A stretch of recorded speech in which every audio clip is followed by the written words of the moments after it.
Hello, welcome to the Voyage Clinics Podcast. I'm your host, Dr. John Sanders. I have a little tickle in my throat today, which is awesome, so I sound really cool on the microphone. With the Voyage Clinics Podcast, our objective is to really bring health and education to our communities and therefore improve our communities. So welcome to the podcast. Today, Chantel Stratton Lund joins me today, and thank you so much. Thank you, Dr. John. Chantel is a therapist, and tell us about your educational journey and give us kind of a little bio on you. Yeah. Go ahead. So I did my undergrad at BYU, Family Studies, Human Development, and then I took a couple years off while I was trying to decide which therapy degree I wanted to get, and then did it through Boise State and did a Master's of Social Work. Kind of wanted the more like molecular family perspective than the wider society organizational perspective on the influences on people's lives. And then specialized from there and have just been doing therapy since grad school. Cool. Because I knew that was kind of where I wanted to end up. Wow. So, yeah. That's awesome. So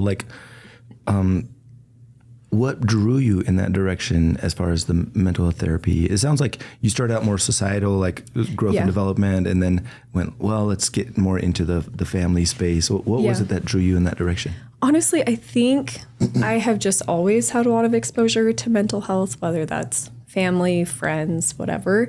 I remember being like 12 and being like, yeah, I want to go into finance. And then when I really met with a guidance counselor, they were like, well, what do you want to do in finance? I was like, well, I want to help people manage their lives better. Yeah. And then I took one finance class at BYU and I was like, yeah, that's not it for me. It's not going to meet my purpose that I'm looking to fill. And then I had taken a couple of family studies classes and I was like, this is it. I love this, my passion. I want to make differences in these levels of society. That's so cool. Yeah. That is just awesome. I've always been drawn to it. So in my journey into healthcare, I love therapy and counseling, and I thought I was going to be a social worker like you. Oh, really? I was like, I want to do that because mental health is so important. And it affects everything. So important. I grew up in a small town and played a lot of sports, and my coaches were always like, hey, 90% of the sport is mental. Yeah. And I'm like, okay. And so whatever that means. What does that mean? Yeah, I'm going to try my best to win. My voice is awesome today, by the way. It's so good. That was great. But anyway, I just saw the value of emotional and mental health all through sports and then all through life as well. And I thought, man, that's really cool. I eventually, wandered in my decision making and decided to land into family medicine, and it's been really rewarding. Family doctors deal with 90% of people's healthcare, and including mental health. And we met, in fact, you and I met because we've been offering ketamine to our patients with PTSD and depression and suicidality and major bad things that happen in their lives. And we've seen some amazing results. And you kind of specialized in the ketamine space with the therapy and doing ketamine therapy, which is awesome. And we'll probably nerd out about that a little bit. But today our topic is kind of men's mental health and the journey there. And I'm curious, I kind of, in our structuring of these podcasts, I kind of leave it to the people that we kind of schedule with what are you passionate about? What do you want to talk about? And tell me about why this direction for you. Well, okay. I feel like I was kind of drawn to this unintentionally. Even through grad school and stuff, I kind of was like, oh, okay, I had done a practicum at a domestic violence shelter. And so I was like, maybe I'll go in that direction. And then I worked at the state hospital for a little bit. And I was like, maybe I'll work with the more severe persistent mental illness.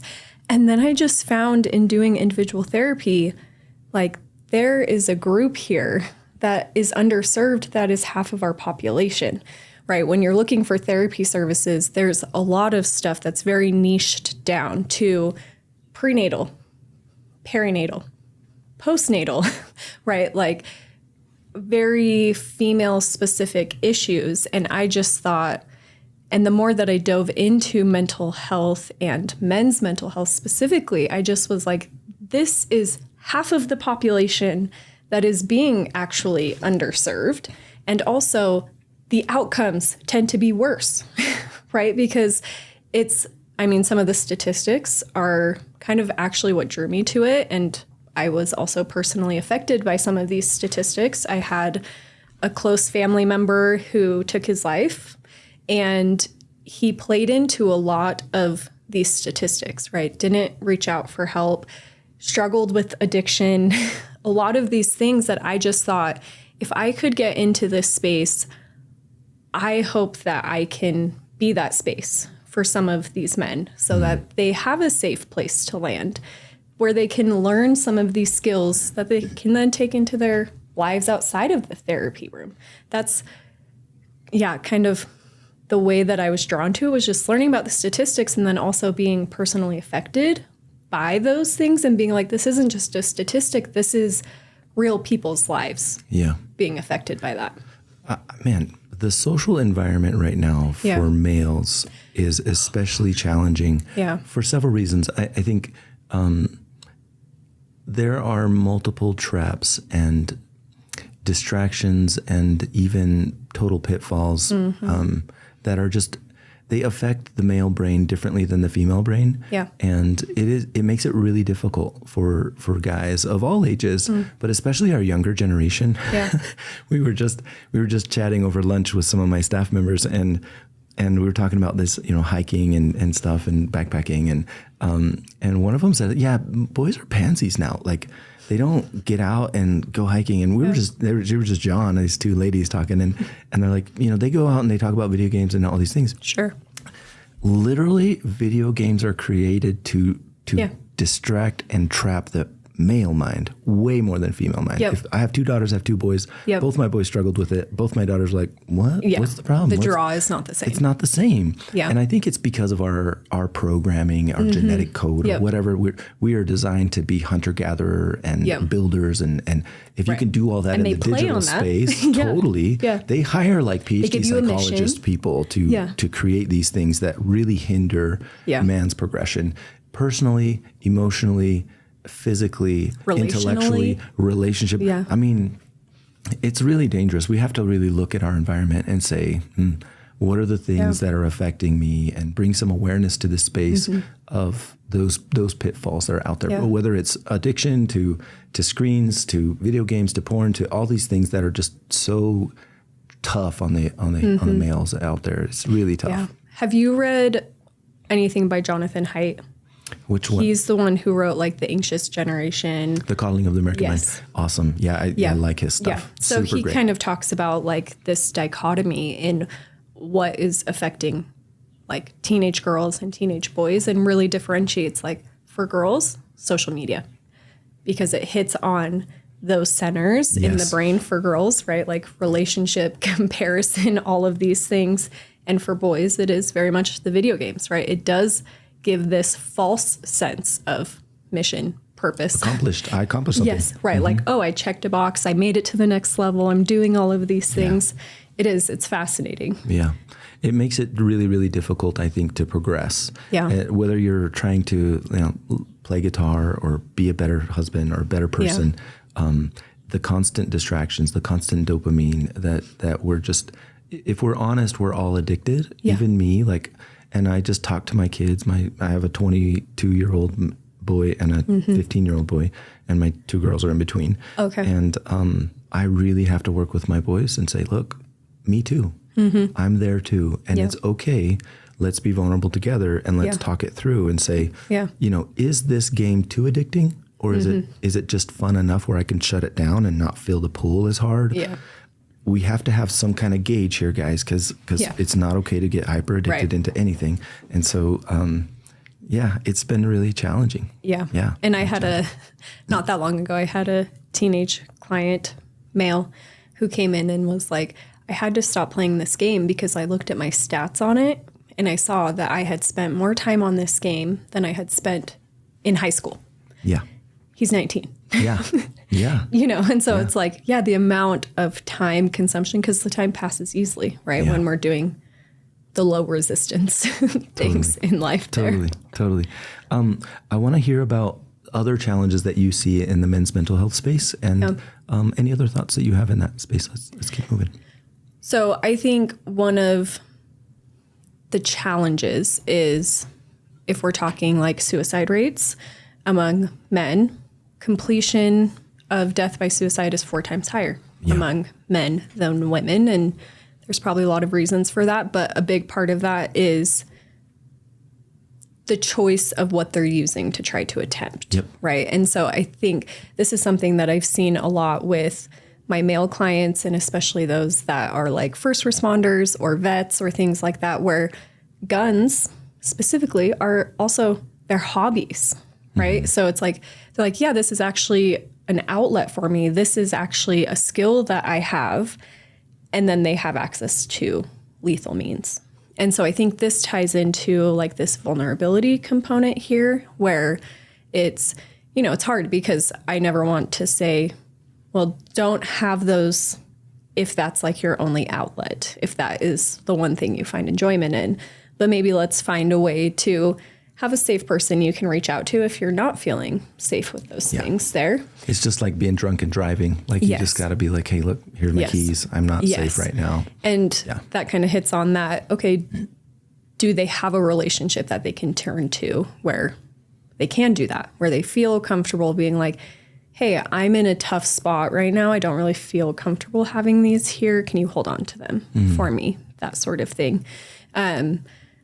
Another thing that I see that is less intense than that is also just relationships, right? Like communication skills and like vulnerability skills that maybe haven't been modeled as much. And so I actually love that part of therapy with male clients. Is this obviously applies for women too, but for males specifically, like let's try to break maybe some of these patterns that have been modeled of, hey, you're allowed to have wants and needs in a relationship. You don't just have to be the provider. You don't just have to be this person that is strong and stable 100% of the time, right? Because vulnerability is actually what deep relationships are built on.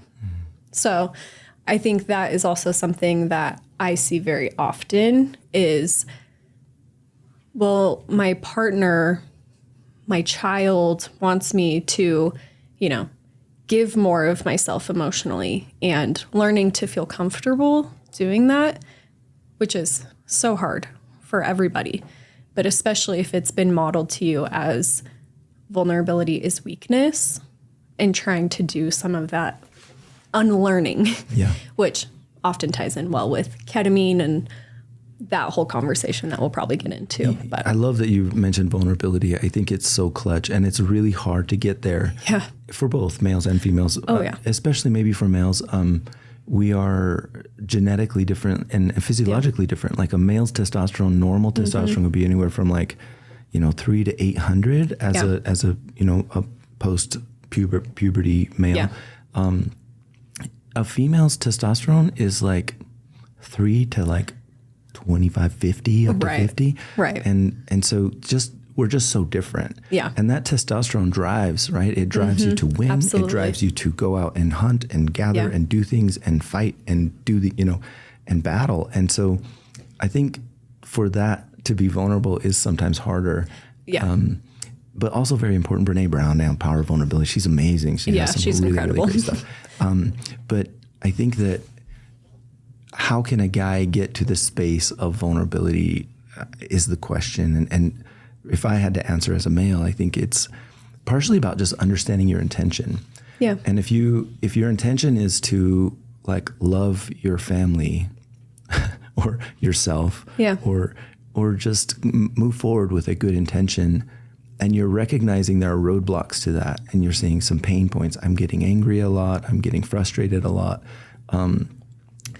We think that we need to double down on the anger and frustration. Right. Like, if it's not working out, I need to get more pissed about it. Yeah. And so, and that's hard because that's modeled. That's a generational modeled thing. Yeah. It was certainly very cultural. Modeled in my home. Like I was, I should get really mad and line everybody out and do this thing. But to discover or to question that and to be curious about maybe this is not the way, right? Yeah. I think that's step number one, is understand your intention and then figure out like, be curious about it. Be curious about, is what I'm doing working right now? Yeah. And what can I sculpt or change a little bit to kind of get there? I love that you said that it's what builds deep relationships. And, you know, my wife and I are like, I'm 47, she's 50 now, which is awesome.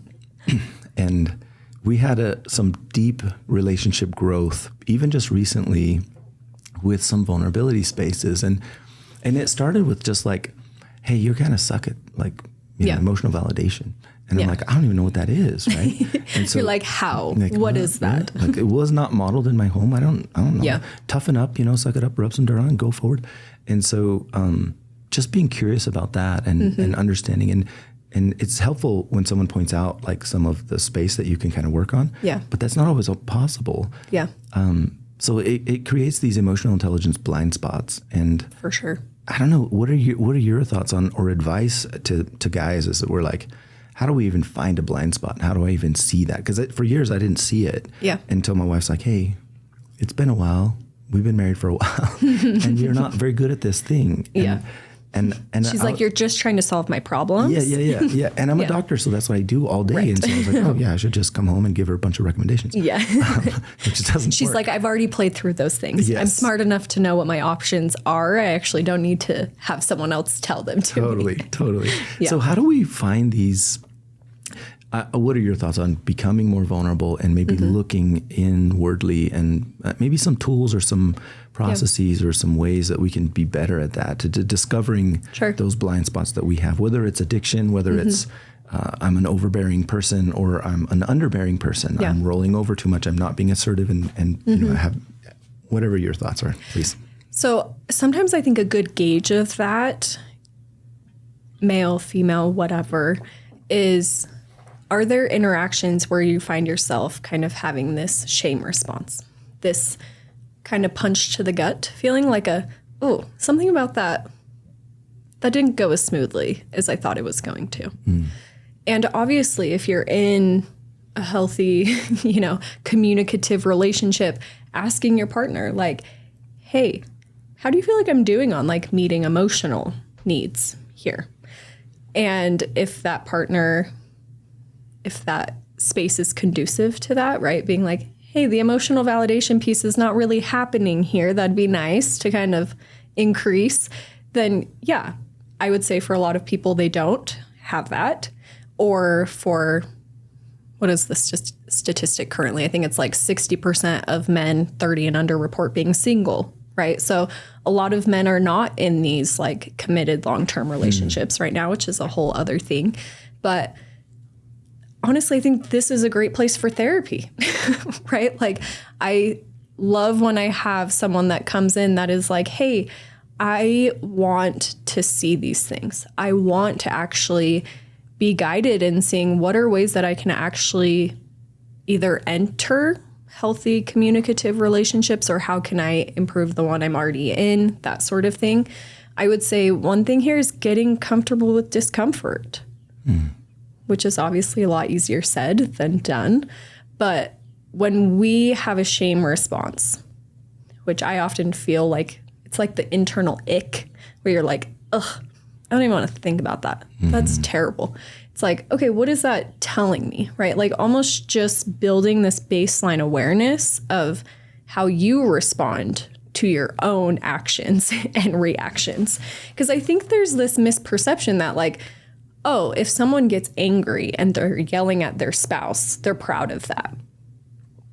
That's a small proportion of people, right? Like that has to fall into more of like the sociopathy, narcissistic thing here, which majority of people do not fall into.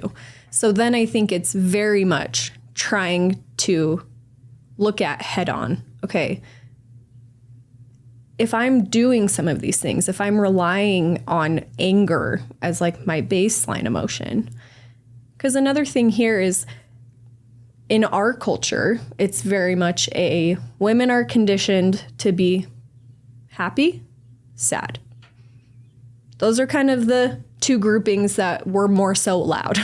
And men, it's more so happy and mad, right? So then for both of these groups, it's kind of like we have these emotional blankies, as they call them, like this anger blankie of what's actually under there, right? Like what is that anger actually covering up? If you're in a situation where you find yourself consistently coming back to reactivity, anger, sometimes it's worth being like, wait, am I actually feeling hurt? Am I feeling betrayed? Am I feeling vulnerable? And then that testosterone kicks in because I feel like I'm in danger. Yeah. Right? Like if we're talking very primitive brain here, then sometimes those things kick in to try to protect us, but actually create barriers in those relationships. So I think it's a long way of saying, but I think one of the things is ask your relationships, right? Whether that's a therapist, whether that's a parent, a partner, whoever that person is for you. And then also be willing to look at what is the emotional response you're actually telling me? Yeah. What are the things that I don't feel proud of in my relationships? Because I think sometimes that's a pretty good indicator. Yeah. Follow the compass of your heart. Yes. And your heart will guide you and say, hey, knock it off. That's not it. That's not it. And you feel it afterwards. You're like, shit, I messed that up again, right? I messed that up again. And then I love what you said about like anger or being reactional and how peel that back a little bit. Why were you angry? And I find in myself, like when I'm angry, it's often because I'm afraid. Yeah. Or there's shame there. And it's often, if you roll it back down, it's still being afraid. Yeah. And so I had to discover that. And then I also think that you have to give space for anger. Like it is life, like male, female, doesn't matter. It saves lives, truly. Give space to it and allow it to happen sometimes. But then afterwards, follow the compass of your heart, listen to that and say, oh, I don't feel great about that. And then be willing to be vulnerable about that space and then peel it back and figure out what was the underlying thing. Right. I'll give you an example. I think it was, I don't know, my son or something. He did something silly and I got really mad about it. And I flew off at the handle and I go back and I repair because I've learned that also in my emotional intelligence journey. So I went back and I was like, hey, son, sorry about that. I didn't, I got a little overwhelmed or whatever. And he's like, thanks, Dad, you're a dick. And I'm like, okay, well, sometimes yes. You're like, thanks for the honesty, I guess. Yeah, that's great. We've learned to communicate. Yeah. Never call me that again. But the cool thing is I get vulnerable with him and I say, I have to tell you why. It has nothing to do with you. And he's like, what? I thought it was because I was this and this and this. I'm like, no, it's me. I got mad because I was afraid that if I didn't line you out in an over-the-top way, that you would continue to do these kinds of actions. And that's silly. My fear shouldn't guide my reactions to your actions. And I can simply correct you in a better way. And I'll do better next time, hopefully. But I can't guarantee it because I do fly off at the handle and I apologize. But it, over time, multiple times,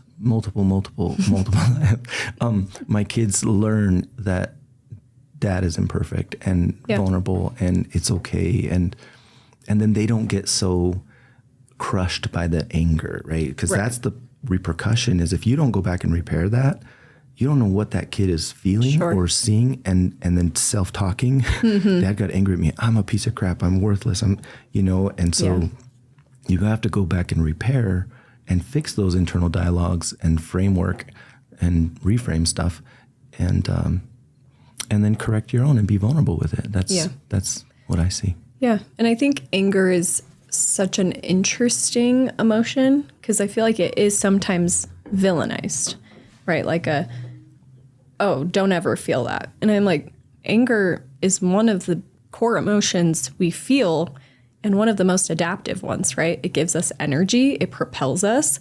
And so sometimes it is looking at what is the message here? And I'm always like, the anger is communicating something. Yeah. Right? Trying to figure out what that is, right? Like what feels in danger to you? What feels violated? Like trying to dive into that. And also we're humans and we're in relationships. And if we have partners and children, sometimes they're just going to do things that are annoying. And it's like we're also humans and we have to allow space for we're going to mess up over and over and over and over again.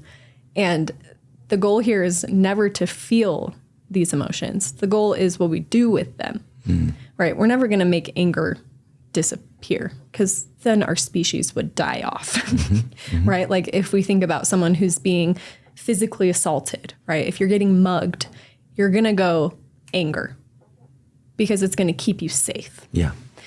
But in those relational contexts, it's, okay, why did I get so mad? Was it that big of a deal? Can I repair? Can I take ownership? Communicate to my kid like, hey, also this gives you room to be imperfect and we're all just learning and growing here.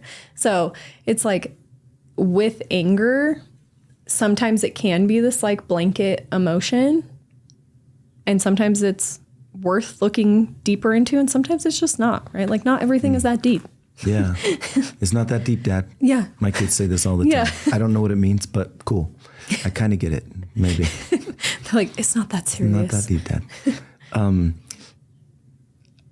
I love coaching sports. I love sports. I think they're awesome.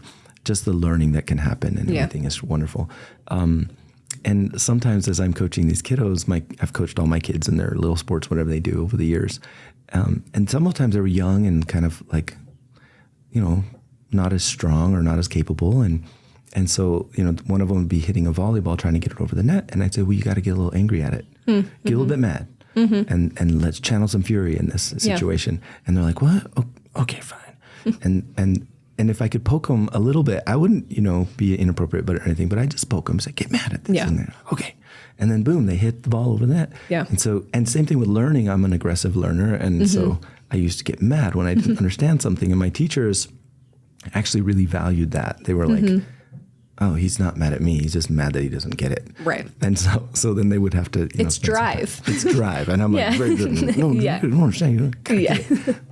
So I think it's cool. And anger can be a beautiful thing too in those situations where it's applied correctly and as a motivation. I think sometimes it's easier when we can imagine like a kid, right? Those of us who are parents, maybe those of us specifically that have little boys that have this testosterone running through their bodies that they don't know how to adequately challenge at this point in their brain development. Sometimes it is being able to look at a kid and be like, the issue is not that they're mad about this thing. The issue is that they're screaming, they're punching, they're throwing things, they're kicking the walls, right? They're flailing on the ground. And remembering even for ourselves, right? It's like, no, none of these emotions are bad. It's what do we do with them, right? Like how do we channel that? Sports, right? It's like, what a great way to tap into some of this stuff that, I think about teenagers and all the stuff that they're seeing online, all of the comparison that's happening, all of the stuff with video games. And I'm like, what a great outlet for them.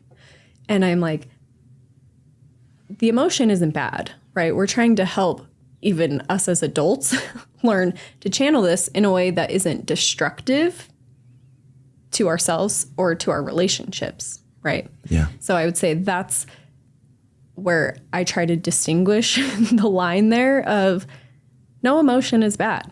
Yeah. All emotions are acceptable. Every single one of them. And as a man, having more drive, having more testosterone, having more, I guess it would be assertiveness, is okay. And unfortunately, I think there's societal pressures that push men away from being men. Yes. And it drives us toward this kind of complacent space where we have to kill our drive because it's not okay with society. And that's hard, I think. And that's a whole nother discussion. Yeah, right. The whole masculinity discussion. What does that mean? Totally. Yeah.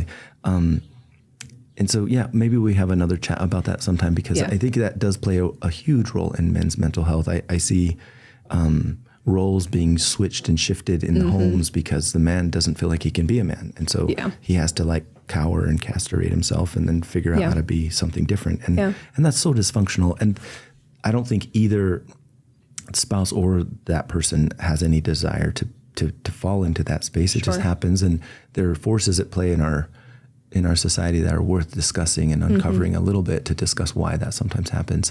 we'll do that another time. We'll table that because that's too heavy. We'll There's too much a whole bunch. Yeah. I want to talk about what you mentioned, which was kind of this loneliness epidemic. Tell me about what that might look like or what that is. Yeah. So there was some research that was published within the last couple of years talking about the loneliness epidemic and how it disproportionately affects men. It's referring to men's decrease in close relationships, friendships, family relationships, even romantic relationships. And there's a lot of, proposed causes in there. Some of them we've even touched on, right? Like digital addiction, being kind of consumed in this digital world where then they're not, and I would say this applies for women as well, obviously, but they're not going out and meeting people and all of that. And there is a very stark increase in men who report feeling isolated, lonely, which is one of the worst predictors of mental health, right? And so there's a lot that goes into this, and I think a lot of it plays into what you're saying, where it's like the structure of our culture and our society is not as conducive as it was to men just meeting other men and developing these friendships in general. Yeah. And over the last, I want to say the study was done in like 1990, and then within the last 5 years, it went from like, let me find the stat so I'm quoting it correctly. So in 1990, 55% of men reported having 6 or more close friends. Now that number is down to 27%. And 15% of men reported not having a single close friendship. So when we're talking about all of these other things, this vulnerability, this connection, if you don't have anybody to do that with, it just further perpetuates these struggles that men are facing. And so, there's a lot of things that kind of go into this in terms of causes and all of that. But I think the main crux of this is that men are lonely and they're suffering because of it.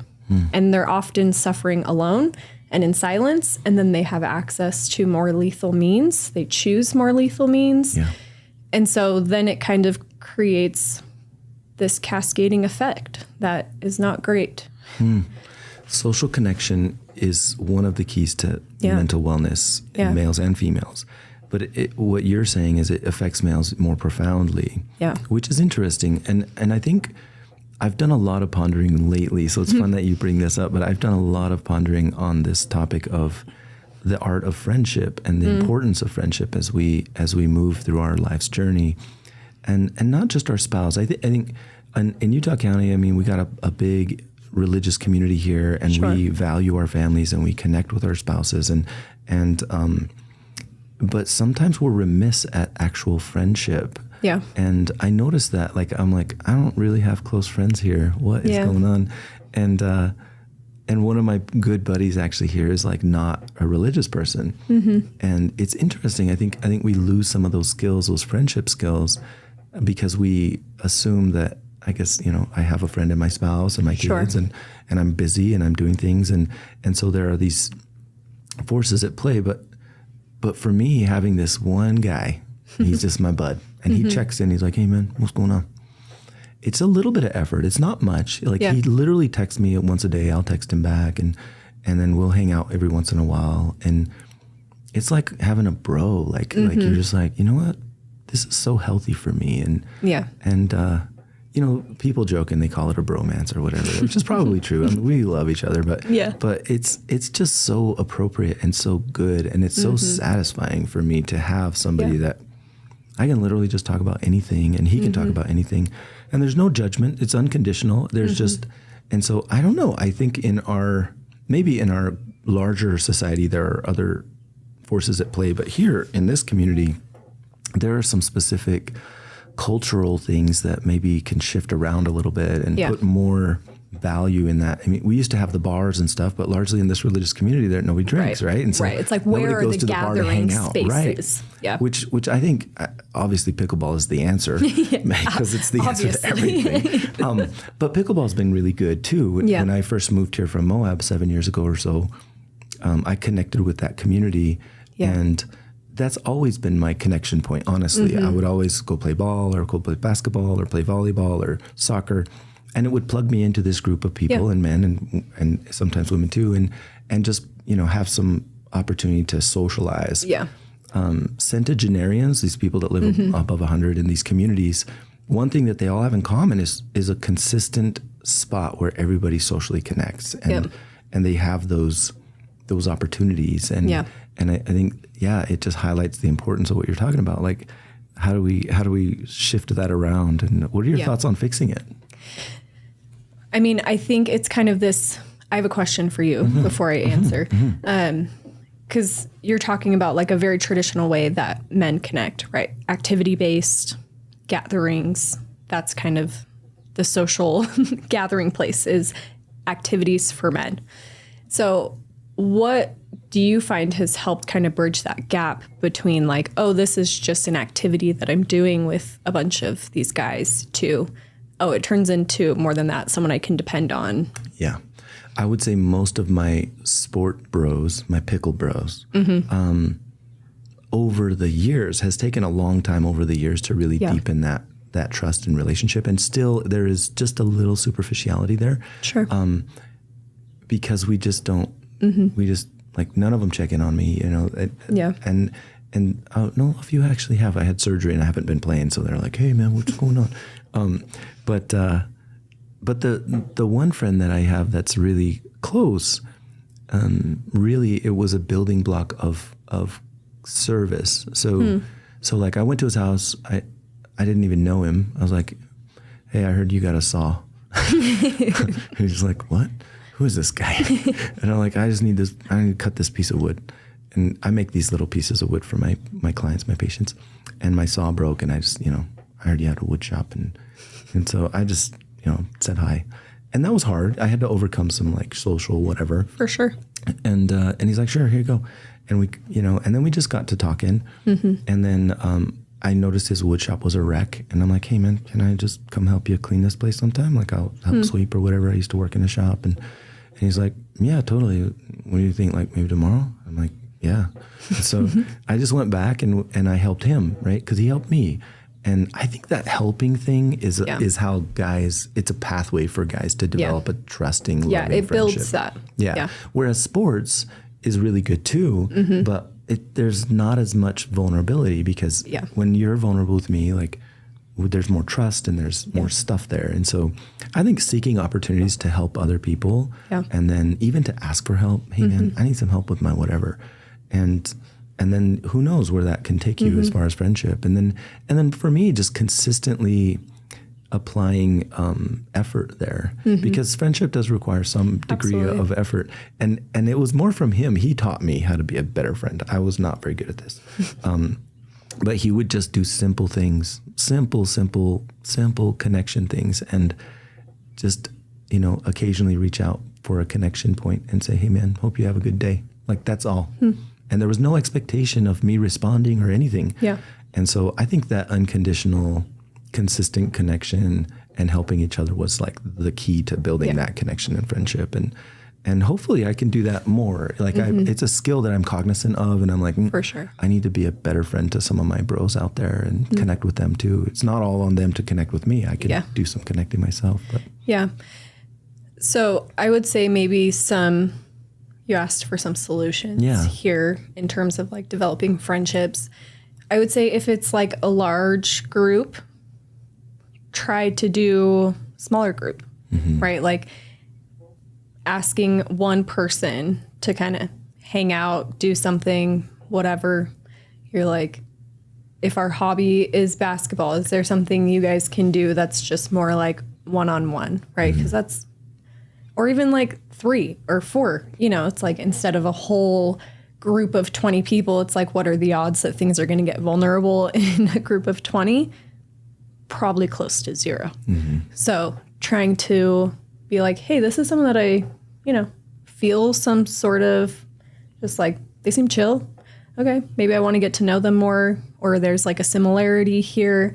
I know for my husband, he was married, divorced, and he met a friend at work who married, was going through a rough patch, ended up divorced. And it was like, that was a connection point for them, right? Totally. Trying to find like that, okay, is there a similarity here? And I would say sometimes men really thrive in these almost like mentorship, like helping, serving, mentoring. Totally. Yeah. Like being able to be like, I feel like I'm giving something to them, and then I feel more comfortable getting something in return. Oh, sure. That sort of thing. I would say that applies for a lot of people, not just men. But on that front, yes. And then also there's this idea of social penetration theory, which is essentially people are as willing to go as deep as the other person is, which is hard, right? Because who goes first, right? It's like, okay, do we just rock, paper, scissors? Like you tell me something vulnerable, right? It's like, how do we make this more naturally flow? Right. And I think that happens in those smaller group settings. There are a lot of even like networking groups out there that, I'm trying to remember what the group is called, but anyway, they require like one-to-one networking. And that whole system is based on referrals by relationships. And it's like those relationships come in that smaller setting. So I think that's a major thing there. And then also some of that willingness to even make a little bit of vulnerability. Like, oh yeah, this was a hard thing for me this week. It really sucked. Like, and just see like testing the waters there, right? Yeah. Because we also shouldn't pretend that every relationship is going to be the deep, meaningful relationship in our lives. Yeah. So it does take trial and error there. Like there might be situations where you're like, that person wasn't in a place for that. They're chill. We're still friends and cool. Like not every relationship needs to be the like deep, soul-filling that. Yeah. We need different levels of relationships as well. Yeah. So, because you can't have 25 of the people that you have to text even just once a day, right? Like that does get exhausting. Some friends, it's going to be different levels. But I would say if you find a commonality, something that just kind of signals to your brain, like, oh, I feel a little more comfortable around this person. Okay. Can you shoot them a text? Totally. Right? Like reconnect with them. Yeah. I would say this is where a lot of relationship building comes, is putting in that effort, even if it feels a little uncomfortable. Yeah. And with no expectation. Like that was the key for me. Like I felt like zero pressure ever. And neither of us are super needy. We don't like, but we just enjoy it. Like we enjoy like some connection and being able to bro down and talk about hard things. And it's really cool. I want to just say I was a little remiss about my pickleball bros because they are true bros. Recently, one of our pickle bros committed suicide, and that was hard. And he was very open about it online, and and many of us were reaching out and saying, "Hey, man, come talk to me." And he just he stonewalled himself off, and it was hard. But we had a pickleball connection event just to kind of, I don't know, it was like a benefit thing. A local pickleball club kind of hosted it, and everybody could play for free for this many hours and just hang out and connect. And I thought that's rad, right? Like let's create something where we can all be together and connect. And what I liked about it was we didn't just play pickleball, There were people sitting on the benches just talking and putting their arms around each other. And since then, I feel like a lot of my group guys, we've made a more concerted effort to just, after we're done, like, let's just hang out and talk. Yeah. Let's just get a little bit vulnerable and talk. And usually it's 4 because, 2 and 2 and sometimes 8. Right. But if we can just kind of pull back, and I was like, well, let's have some barbecues too. Let's throw in some other stuff where we can just have some space to, where we're not just running around panting, right? Yeah, or yelling at each other. I talk a lot of trash. That's wonderful for relationships. Yeah. But I think, just create more space to, after we're done with the fun event where we got to connect, to really kind of get past the surface if it's appropriate for the day. Yeah. Well, and it sounds like then that allows for that bridge to kind of naturally happen there of like, okay, how many people are in this pickleball group? Yeah, it can be a lot. So it's like you're not going to have that connection with everybody, right? But if every once in a while you have like a group of 4 just checking in on each other, and here's the thing, right? It's like, it doesn't need to be the cheesy, like, hey, I just want to make sure everything's okay. Like, do you need anything? Right? Like, that doesn't work. This is right. We need the reality here too, right? It's like having both of like the relationship where you can trash talk, right? Like, it's funny. It's connecting. I think that's why I connect with dudes in my practice. I'm like, I like to be able to use sarcasm and be able to call things out and be like, huh, interesting. Is that working for you? How's that working out? Right. Yeah. It's like a lot of guys, depending on personality, right, respond better to that than like a, hey, are you okay? Right. So it's like having that relationship there so that they will open up, and that comes with time and a lot of trust. Yeah. But I would say it's an interesting climate right now where there is a lot, especially like under 30 men who are single and struggling.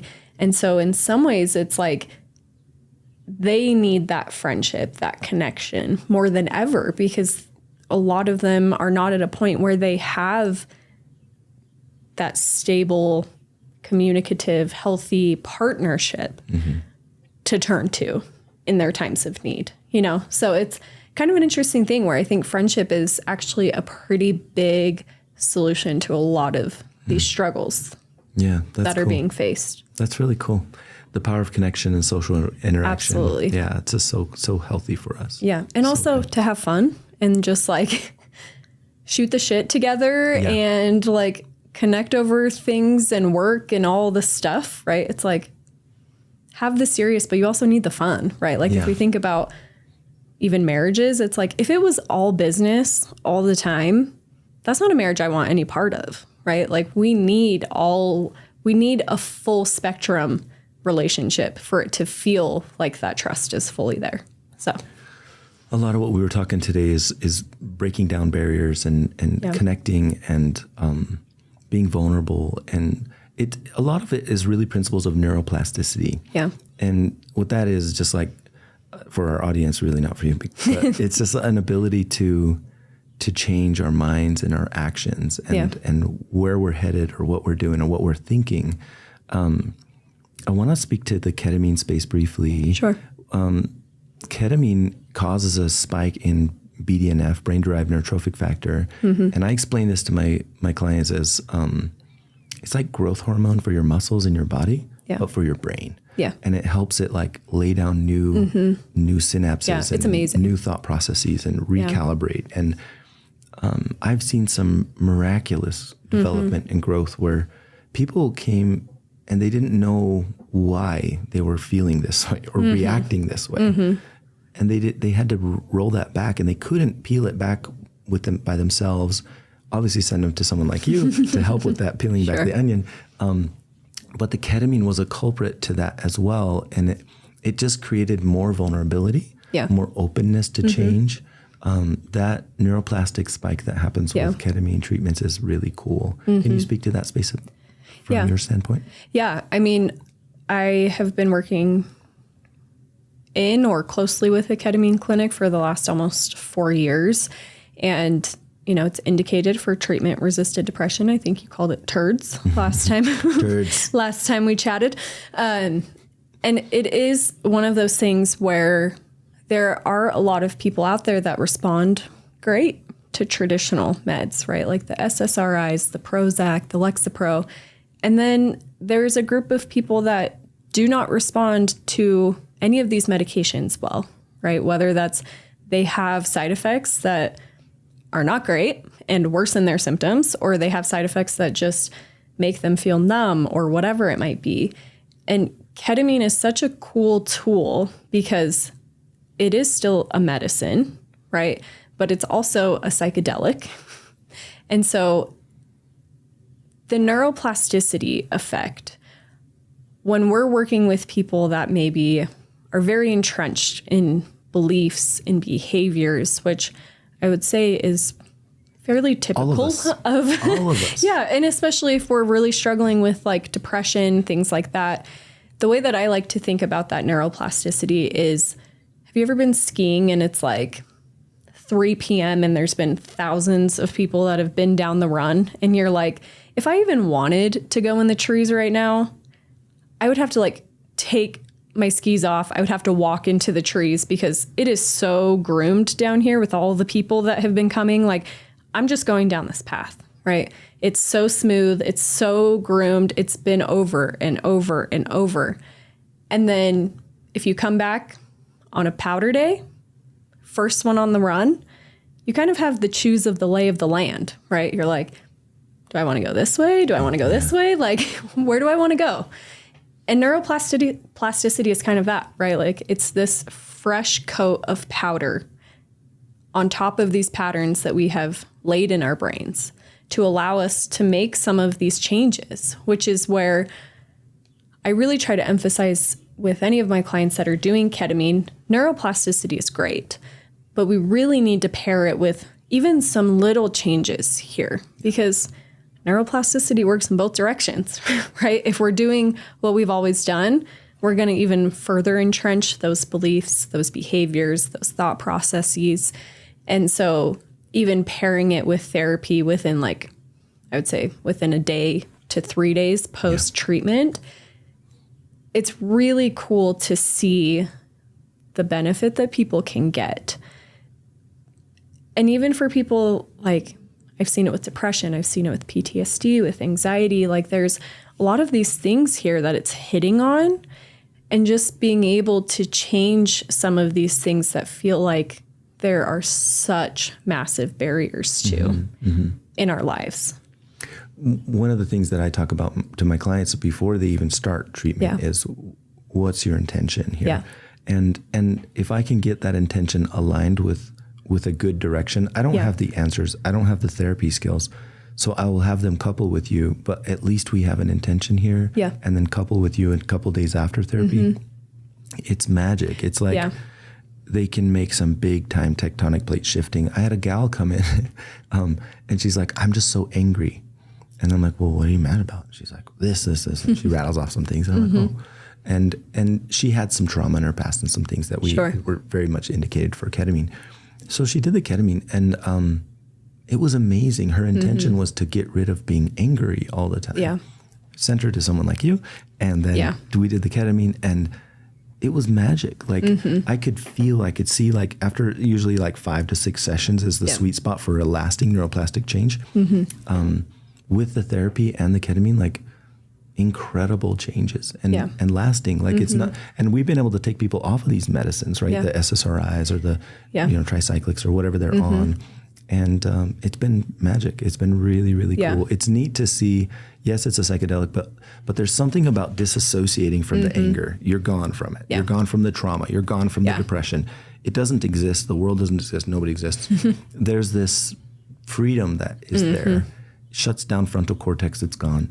And you're like, there's what is a human? There's no thinking. It's just, and then when you come back, you're like, oh, that's what that felt like. And maybe those things that I thought were so important, maybe I can choose a different path down the mountain. There's some I would say like some things that I've heard people say, especially in this like coming down, right? When they're kind of reintegrating back into their body, into their world again. Things like, I just feel like I was in like a bathtub of mindfulness, like nothing, like the emotions were not there, but I could just observe it. I've also heard someone say like, I understand the fabric of the universe. Like we're all so connected. And it's just this interesting thing watching people it's almost like a softer landing back into their real life, where they can then have this like broadened perspective for a lot of people. I'd also say it's not the case for everybody, right? For some people, it's pretty intense. It's all sorts of things. But even that, right, is often a good opportunity for exploration, even in a therapy setting. So it's a really powerful tool, and it's been really cool to see it work in a lot of people's lives. Yeah, totally. Chantel, we have to wrap up. You have to go to a session, and I have some clients this afternoon too. So thank you so much for today. This was so fun. Men's mental health is really important. I'm passionate about that, obviously, as a papa, but also as a husband, as a father, as a man myself. Absolutely. And thank you for your kind words and your wisdom sharing with us today. And I hope our audience learned some cool things. Like and subscribe. Thank you for listening today. And that's great. Okay. Thank you. Thanks for having me. Appreciate it.